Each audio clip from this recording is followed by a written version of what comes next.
Hello and welcome back. In this problem, we'll see how two printers working together can finish a job faster than each one alone. We'll use a rational equation to find how long printer B would take by itself.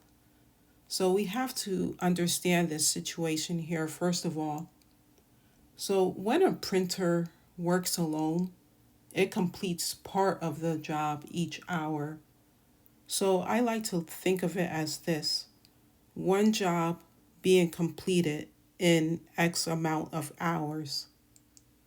So what I'm going to do here is read this problem for a little bit of context and then go ahead and highlight some key things here. So the problem reads, two printers can complete a stack of worksheets together in 4 hours. If printer A alone can finish the job in 10 hours, how long would it take printer B to do it alone? So let's highlight some things here. So it says two printers can complete a stack of worksheets together in 4 hours. Okay, so that's telling us that that's their combined rate.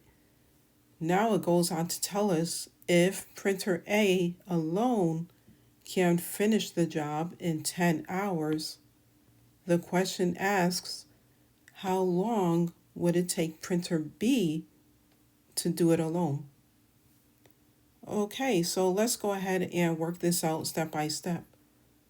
So again, I want you to think one job in X amount of hours. We're going to set up an equation and we'll start with printer A. So printer A can finish one job, and I will write it as so, one job in 10 hours. Plus, it's asking us how long would it take printer B? Well, that's one job in X amount of hours because we don't know how long yet. That's what we're solving for. Equals, they're working together, so that's one job being completed in 4 hours. So here we have set up an equation. So this equation is just saying A's rate plus B's rate equals their combined rate. Okay, so now what do we do with these fractions? Well, in order to get rid of the fractions, we multiply each term by the least common multiple of the denominators. Let's find out what the least common multiple is. So we have right here, we have 10x and 4. What I'm going to do is decompose each denominator. Starting with 10, that decomposes into 2 times 5. X is just that. 4 is 2 times 2. Okay, so remember, when you are looking for the least common multiple, or LCM, you have to take the highest powered exponent and multiply it by any variable and prime numbers.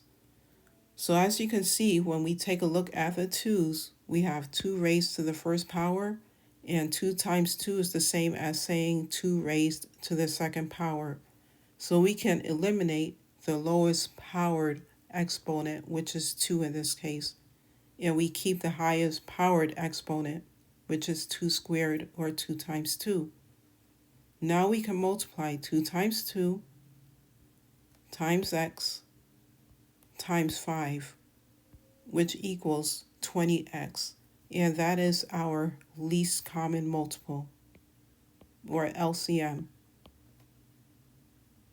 So now we're going to take this expression, or this equation, and we're going to multiply it by the least common multiple of 20x. We have 1/10 plus 1 over x equals 1/4. We're going to multiply this whole equation by 20x.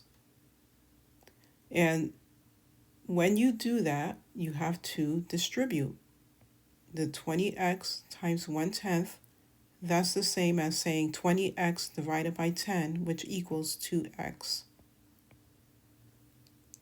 Next, 20x being distributed to 1 over x is 20x divided by x, which equals 20. Set that equal to, and that's 20x times 1/4, which equals 20x divided by 4 is 5x. The next thing we have to do is isolate the x, so we can do that by subtracting 2x from both sides. And we get 20 equals 3x. And let me just rewrite this the other way. 3x equals 20. Solving for x, we divide by 3 on both sides. X is approximately, because 20 divided by 3 is 6 2/3, so that's approximately 6.7. So our final answer is that it would take printer B approximately 6.7 hours. Okay, and that is it for this problem. I do want to say that is how you solve a real-world work rate problem using a rational equation. If this helped you, like and subscribe for more calm, step-by-step Algebra 1 lessons right here on MathByTV. In the next problem, we'll move from work rate equations to simplifying rational and radical expressions. A new total kind of challenge that mixes fractions and roots. So I don't want you to miss it.